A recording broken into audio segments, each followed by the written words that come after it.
Tourism has tanked during COVID.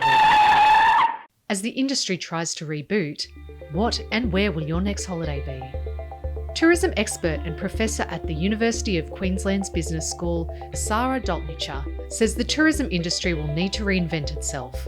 That means your post-pandemic holidays may look quite different to travel of the past.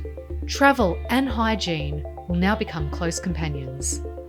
Tourism experiences will involve hand sanitizer, frequent hand washing, and an increase in hygiene measures. Professor Dolnicar predicts this will stick around post-vaccine.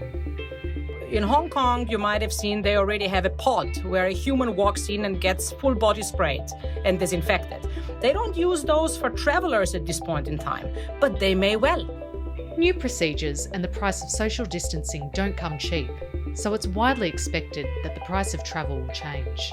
If we do choose to travel internationally, it may become very, very expensive because the carrying capacity of the plane is going to be lower.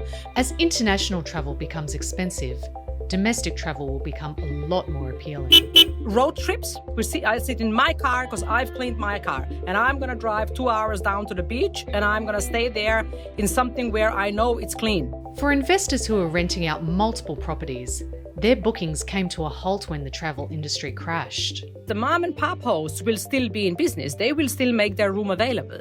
But what about all those investors? They are suddenly thinking, well, hang on, there's a lot more risk involved in this business than I knew.